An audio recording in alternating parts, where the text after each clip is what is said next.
Alors, on va faire ça vite et bien. Hein. Récemment, Thomas Durand de la chaîne La Tronche en Biais a fait un débat sur l'islam avec un musulman. Il n'en fallait pas plus pour me motiver à en faire un petit retour critique concernant les arguments du monsieur, qui sont pour moi un condensé de mauvaise foi. Bien entendu, la vidéo sera agrémentée de sources coraniques, hadith sahih, qui est le plus haut degré d'authenticité d'un hadith, et de l'exégèse du Coran fait par Ibn Kathir, plus grand exégète de l'islam. Vous allez voir, vous êtes vraiment pas prêts. Allez, c'est parti. Voilà, mais sauf que en tant que croyant, notre croyance nous interdit de dire qu'il n'est pas vrai. Bon bah, fin de la vidéo, hein, tout est dit. Il admet qu'il ne remettra jamais en question son livre divin, car sa religion, lui, interdit. Sectaire, vous dites? Non. Et 3, l'islam est d'accord avec l'esclavage, ce qui n'est pas le cas de la science. Bon, mais là je vous arrête aussi. L'islam n'est pas d'accord avec l'esclavage. On a une longue tradition d'esclavage que l'islam n'a jamais arrêtée. Non, ce sont des allégations, mais ce n'est pas corroboré par la réalité, puisque le simple fondateur de l'islam lui-même n'avait pas d'esclaves, même avant qu'il reçoive la mission, qu'il devienne prophète, lui-même quand il lui a donné des esclaves, il les a affranchis. Il y a une grande tradition du vivant du prophète et de ses suivants, et ça c'est sourcé, hein, où l'esclavage l'affranchissement a été encouragé. Nombre de versets vont dans le sens de l'affranchissement. Mais les musulmans ont eu des pratiques, mais ce n'est pas cautionné par l'islam. C'est pas l'islam qui a été à l'origine de ça. C'est pas l'islam qui l'a encouragé. Ah bon? L'islam n'est pas en accord avec l'esclavage? Ah bah déjà ici on voit qu'un musulman a le droit non seulement de posséder des esclaves, mais en plus d'en épouser. Hein. Le gars a acheté une femme et après il peut l'épouser. Tout va bien. Ce verset ici montre clairement que les esclaves ne sont pas égaux par rapport aux musulmans. Donc non seulement Allah autorise l'esclavagisme, mais en plus il réglemente cette pratique. Le mec, il a réglementé l'achat et la vente d'êtres humains. Ne vous inquiétez pas, l'islam n'a rien à voir avec l'islam.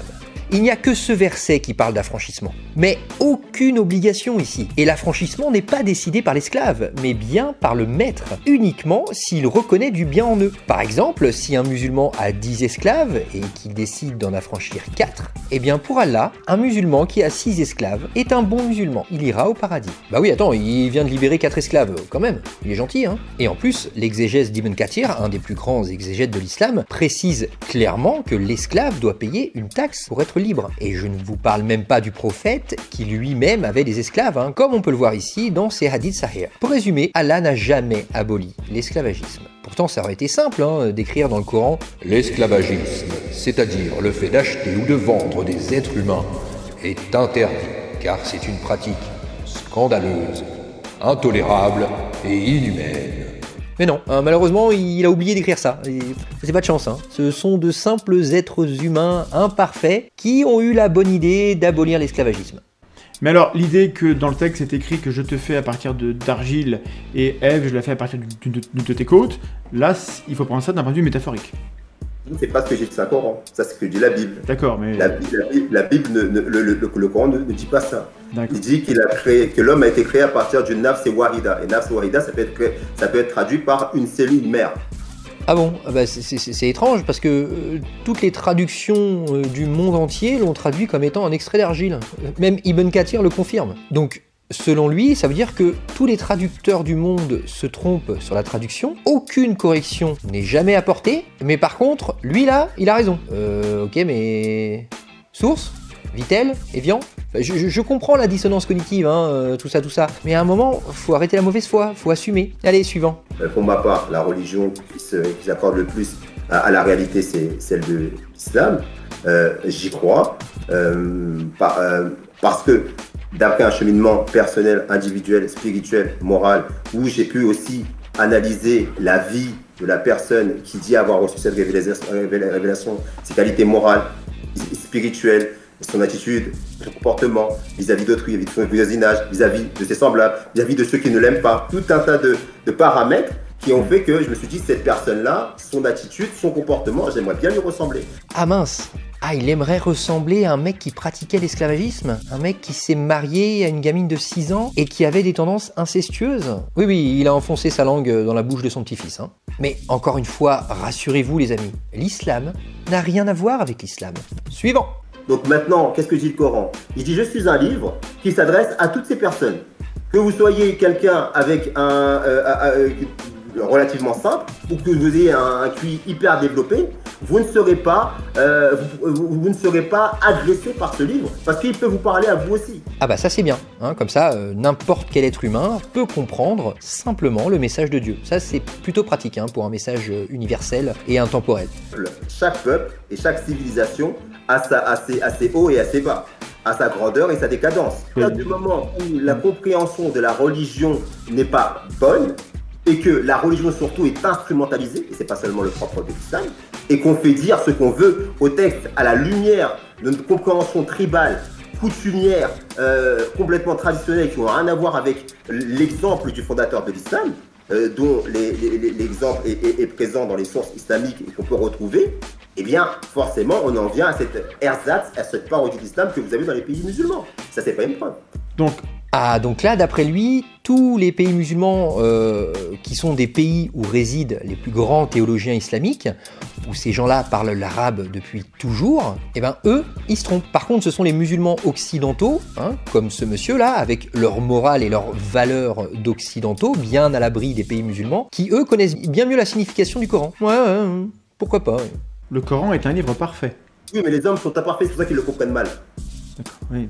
L'islam est mal compris. Bah attends, mais pourtant, 2 minutes avant, il nous disait que ce livre s'adresse à l'humanité entière. C'est un peu paradoxal, ça, non? Ce livre s'adresse à l'humanité, mais il est mal compris par les musulmans. Et en plus, si les hommes le comprennent mal parce que les hommes sont imparfaits, comment il sait, lui, qu'il le comprend bien? Parce que jusqu'à preuve du contraire, hein, c'est un humain comme les autres. Le mec, c'est un prophète ou comment ça se passe? Et quant à celles dont vous craignez la désobéissance, exhortez-les, éloignez-vous d'elles dans leur lit et frappez-les. Est-ce qu'on pourrait pas retirer ça et que ça ferait un meilleur texte?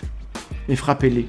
L'obéissance des femmes à leur mari, est-ce que c'est une bonne chose? Et le fait qu'on peut les frapper pour X raisons, est-ce que c'est bien? Est-ce que si on retirait ça, le texte serait pas mieux, en fait? Déjà, la première chose, c'est que... C'est une traduction. On lit le Saint-Coran à la lumière du modèle de celui qui l'a reçu. Et celui qui l'a reçu, il n'y a aucun rapport qui démontre, qui prouve qu'il a ne serait-ce que levé la voix sur ces femmes. Donc même les frapper, il les a jamais touchés. Ah, le verset qui invite à frapper sa femme. Donc là, il nous dit qu'il faut aussi regarder le comportement du prophète. D'accord, voyons donc ce que faisait le prophète avec Aïcha, sa femme préférée. Eh oui, oui. Dommage, il la frappait, c'est pas de chance. Hein. Alors oui, vous allez me dire, mais bon, la traduction est pas bonne en français. Ok, et moi je vous réponds, oui, mais bon, c'est étrange, parce que même en anglais, la traduction parle de frapper. À croire que les traducteurs du monde entier, ils connaissent pas leur boulot. Le verset, il parle de faire des bisous à sa femme, et à chaque fois, c'est traduit par frapper-les. C'est vraiment pas de chance. Et puis, le pire, regardez, c'est écrit « si vous craignez la désobéissance ». Donc, elle n'a pas encore désobéi. C'est juste si tu as peur qu'elle te désobéisse. Elle a rien fait encore, hein, mais tu peux la frapper au cas où. On sait jamais. Allez, suivant. Parce que le contexte n'est pas compris, mais le contexte parle bien d'une quelque chose qui est très exceptionnel. Et ce n'est pas exceptionnellement, frappez vos femmes. Me dit monsieur Ahmed ce soir. Ce verset ne dit pas ça. Ah oui, le contexte. C'est rigolo cette histoire de contexte qui n'est pas compris uniquement sur les versets violents et misogynes. Le verset qui dit de ne pas manger de porc ou qui dit de faire la prière, là il n'y a pas de contexte. Étonnant hein, de voir cette histoire de contexte apparaître à chaque fois qu'un verset violent ou misogyne surgit. Étrange.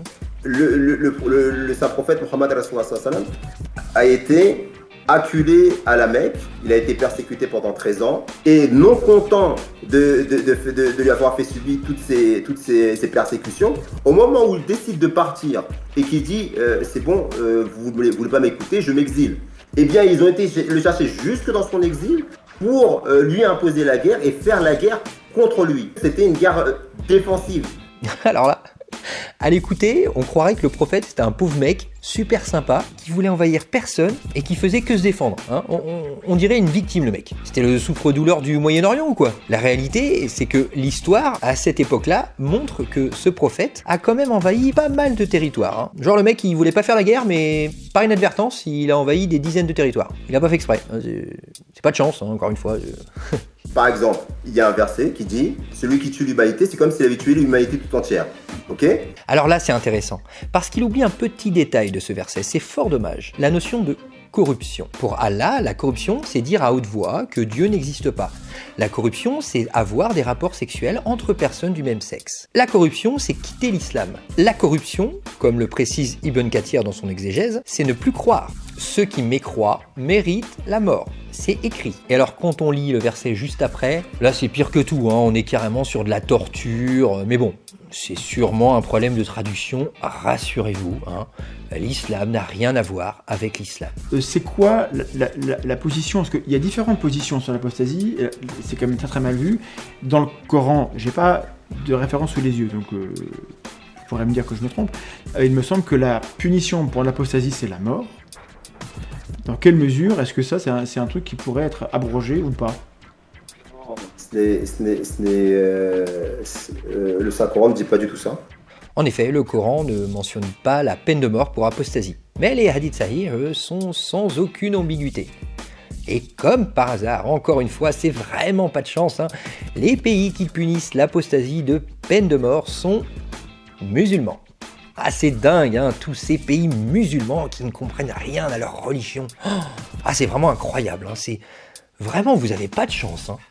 Heureusement, nous avons les musulmans occidentaux qui, eux, ont compris le vrai sens de ce hadith. Moi, j'aimerais être sûr, et pour être sûr, le plus simple, ce serait que Dieu, et il peut le faire, viennent et disent Thomas, il faut que tu crois maintenant parce que ceci, cela. Même Amit, il a rien à dire. Il fait ça et mon cerveau se met à croire. Alors ça c'est vrai, selon le Coran, c'est Allah qui décide qui va croire ou non, hein. C'est écrit dans le livre divin. D'ailleurs, c'est rigolo, c'est que selon le Coran, si tu meurs non-croyant, tu iras te faire torturer en enfer. Bon, déjà à niveau amour, paix et tolérance, limite, hein. Tout ça pour une croyance, hein, excuse-moi. Mais d'un autre côté, il écrit calmement que c'est lui qui décide si tu vas devenir croyant ou non. Tu vois un peu le niveau du... Hein? Vicieux le mec, hein, quand même, hein. Alors je résume rapidement le débat de 2 heures. Quand un verset est gentil, alors il faut le comprendre au sens littéral du terme, hein. Il n'y a aucun contexte, aucune interprétation, le message est très clair. Mais quand un verset est violent, misogyne, homophobe ou rentre en contradiction avec les connaissances actuelles, alors c'est une métaphore, hein. Il faut l'interpréter correctement. Il faut avoir bac+12 en théologie. Hein, bah oui, la langue arabe, c'est une langue complexe, hein. Un mot peut vouloir dire tout et son contraire. En gros, face je gagne, pile tu perds.